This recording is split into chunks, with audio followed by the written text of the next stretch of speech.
نحمده ونصلي على رسوله الكريم أما بعد. We ask Allah subhanahu wa ta'ala to guide us or take us onto as-sirat al-mustaqim. We spoke very briefly about the word sirat and some of its implications. This word mustaqim is derived from the root qama. Qama yaqumu qiyaman. So one meaning of qama is to stand.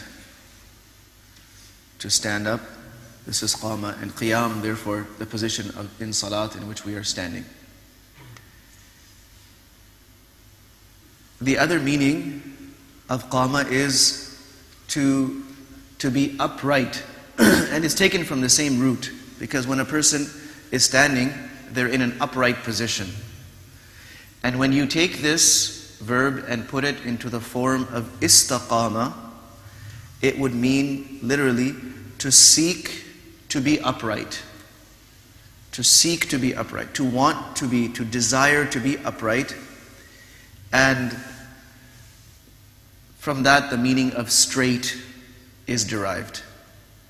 Something is straight up, and then it was used for any line which is straight. So mustaqim then would be a straight line. As-sirat al-mustaqim then would be translated as the straight path. And as far as that aspect of the word is concerned, a straight line is simply the shortest distance between A and B. That's a straight line. But this is not the complete meaning of as-sirat al-mustaqim. This is an aspect of it. Because the word qama also has the meaning of being existent on its own. Being independently existent. This is one meaning. It is qa'im bi nafsihi. In other words, it exists on something is qa'im bi nafsihi. Allah Azza wa Jal is qa'im bi nafsihi, qa'im bi dhatihi. Allah Azza wa Jal is independently existence. Everything else is qa'im bi dhatillah subhanahu wa ta'ala. Wa bi amrillahi subhanahu. Everything else is existent only because Allah has allowed it to, and Allah is keeping it existent. So one meaning of istiqama is something which is existent in and of itself. And in the context of deen, of sharia, of the path of guidance, this path is not dependent on another path in order for it to be upright, in order to give whatever it has to offer. It is coming directly from Allah subhanahu wa ta'ala. It is its own path. That's another meaning. The word istiqama also has the meaning of being stable and strong. Being stable and being strong. One of the beautiful names of Allah subhanahu wa ta'ala is Al-Qayyum. It's from the same root. Al-Qayyum is the one who keeps everything, sustains everything in its place with its functionalities. So Al-Qayyum is the one that is keeping this earth in its orbit, on its axis, in its system, and allowing everything to exist on it. Allah Azza wa Jalla says, وَمِنْ آيَاتِهِ أَن تَقُومَ السَّمَاءُ وَالْأَرْضُ بِأَمْرِهِ. It is from the signs of Allah subhanahu wa ta'ala that the sky and the earth and the systems that form the sky and the earth, they are all strong, established, and operating bi-amri, by the amr of Allah subhanahu wa ta'ala. So look at all the meanings that istiqama is giving us. So it is, yes, a straight path, which means it doesn't take you around bends. It's a path, as we mentioned from the hadith of Musnad Ahmad yesterday, it's a corridor. It's not just a path, it's a corridor. There are walls on both sides, the limits. The path is delineated, it is very well defined that this is the path. When you're doing this, you're on the path. When you're doing that, you're off the path.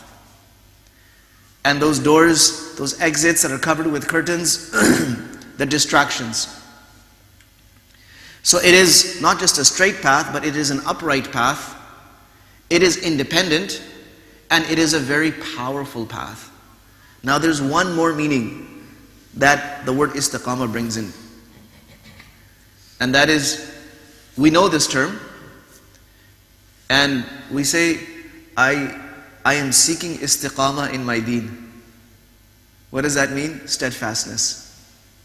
So istiqamah, it also has the meaning of steadfastness, to endure, to last, to be able to do something consistently over a long period of time. So this path is something that takes time to traverse and to travel down. It doesn't happen all of a sudden. The path itself is consistent. The path is consistent. It's not that it's one thing on one day and another day the path means something completely different. The path itself is consistent, and it will require consistency from anyone who wants to walk on this path. So look how many meanings this one word gave us. Now we say to Allah subhanahu wa ta'ala, Ihdinas siratal mustaqim. Oh Allah, guide us to the straight path, to the upright path, to the firm path, or the more complete meaning, take us onto the path. Take us onto the path. Yani, you take us by the hand and help us walk on it, because we don't know how to do it on our own. The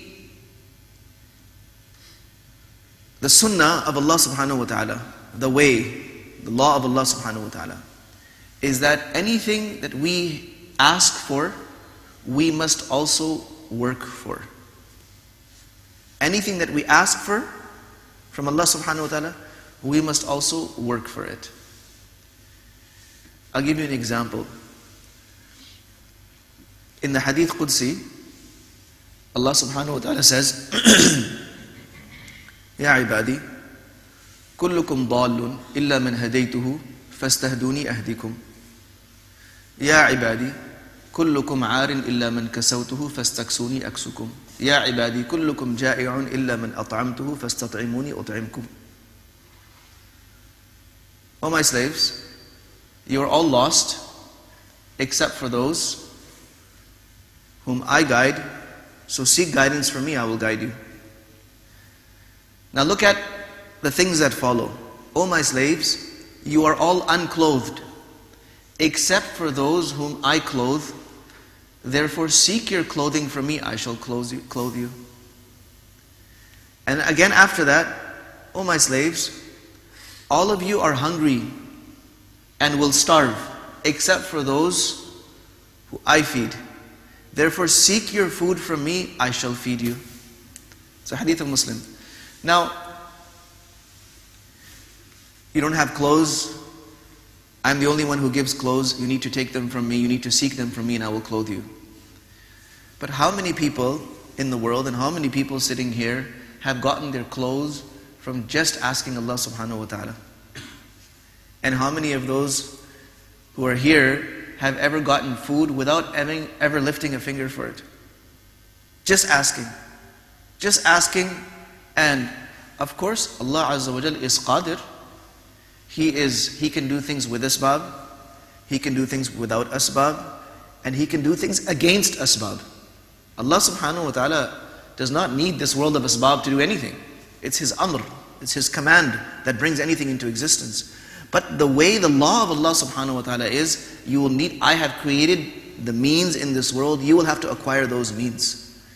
And you will have to acquire the means to completion. Because there are some means that will bring you to a part of the goal, and then there are other means that you will have to adopt that will take you to the completion of the goal. Let me give you an example. People need to eat, they need grains, for example. People need grains to survive. So they plant seeds, they plant wheat, somebody plants barley, somebody plants another grain. So they say, yes, we have adopted the means that Allah subhanahu wa ta'ala has given us, has provided us. We have used those means, and we are now going to acquire foodstuffs through those means. Alright. But let's say, after sowing the seeds and even looking after the crops. When the harvest season comes, people say, well, we've done our job. So that's it. So now we have food. So let's go and eat it. The grain that is in that form, while it's still in the plant, it is not suitable to be consumed by us. There's going to have to be a process, the next process of harvesting. Those crops are going to have to be harvested. Someone might say, well, yeah, but I used the means, I planted the seed, so I should have food now. Say, no, you acquired means to take you part of the way. There are some other means now that you have to use to keep going. So now you're going to have to harvest. Okay, fine, we'll harvest. Alright, now what? Okay, now you have to separate the wheat from its chaff. Alright, now you've separated, now you have all these grains. So, okay, now alhamdulillah, now we have food, let's go eat. So people start taking handfuls of grain and start eating it. Is this going to satisfy their hunger? Are they going to be able to consume this? No. Now someone will say, no, but I've done this and this and this. I've done 3 steps already. And all of this took a lot of time and a lot of energy. Sowing the seeds, looking after the crops, and then you wanted me to harvest the crops. I harvested the crops, and then I separated the grains. What more do you want? Say, yes. You acquired all of those asbab that will lead you to having grain in your hand. But if you want to make this grain now consumable, you're going to have to take one more step and grind it into flour. Because grain is such a thing that it cannot be consumed whole just like that, and you take it and you start chewing on it. It's not going to work for you. You're going to make yourself sick. So, oh, really? Okay, fine. You're saying it, so we'll take your word for it. So then they go and get it ground into flour. So now what will they do? Will they take handfuls of flour and start swallowing it? No. Say, well, look, this is making me sick. You said I need to make flour, now I made it into flour. So no, there's one thing left. You need to make this into dough, and then you need to cook this. And then it will fill your stomach. Say, so many things? Yes, so many things. There is a complete chain of asbab. There is a complete line. And until you follow it to completion, you're not going to get the results that you want, and that is your belly being full. Someone says, no, but didn't Allah say that seek food from me and I'll just give it to you? I thought everything I was doing was extra. From the time of planting the seeds all the way up to this point, I thought this was just all extra stuff and Allah was just going to feed me.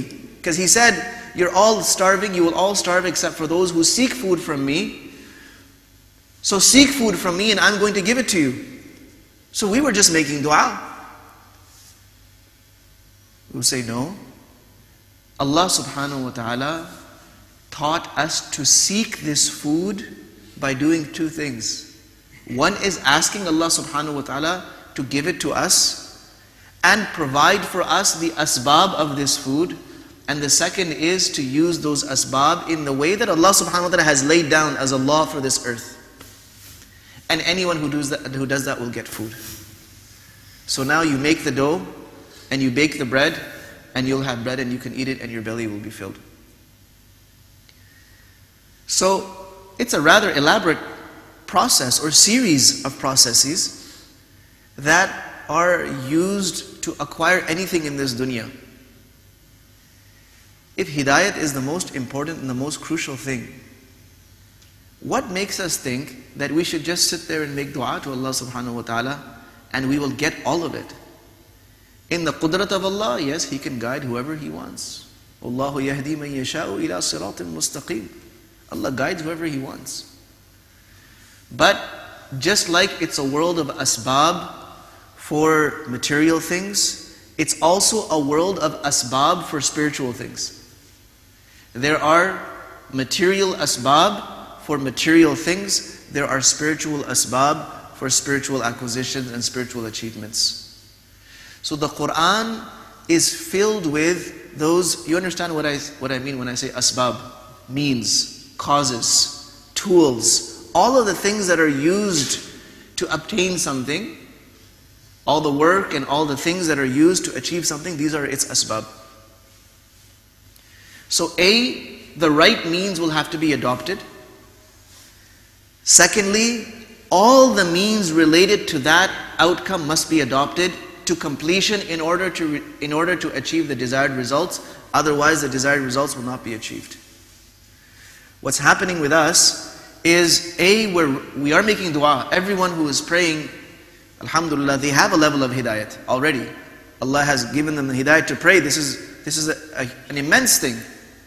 But if we want to take the next step in hidayat, if we want to get there, then we have to use the asbab that will get there. Ihdina as-sirat al-mustaqim is a dua. And the Quran is a book of how to implement this dua. What are the asbab of hidayat? That's what this Quran is. It enumerates, encapsulates, in some places gives lengthy details, other places gives brief mention of all of the things that the human being needs in order to acquire hidayat. This is being mentioned because of all the du'as that one could make and that have been mentioned in Quran, that have been mentioned through the Prophet ﷺ and conveyed to us. There's only one dua which is fard, and that is this dua, Ihdina as-sirat al-mustaqim. One dua that every Muslim must recite. There is no escape from this. There is no exemption from this. There is no salat without this. Now, if we were to take this dua seriously, then we would understand that adopting the means of acquiring this hidayat is also fard. Without this, we cannot survive, we cannot succeed. So, ihdina is an urgent plea. Show us, guide us, take us onto this straight path. And path implies that it's not an immediate destination that you get there and you're there. It's not like the masjid where, you arrived at the masjid, now you're at the masjid. No.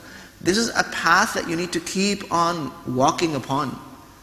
Keep on walking, keep on walking, keep on walking. It will take you to your destination, provided that you are ready to walk on it until your last breath. So these are some of the implications of this blessed verse. So adopting the asbab of something is a part of making dua for that thing. A person wants children, they have to acquire the means through which children are born. A person wants anything, they have to acquire the means. Allah has created those means. So turning to Him and seeking from Him is A, asking Him with our tongues, and B, using the things that He has created to obtain that thing. This is how we take from Allah subhanahu wa ta'ala. And the rest of the Quran, after this verse, the rest of Al-Fatiha, and the rest of the Quran is all explaining that path and how to follow it.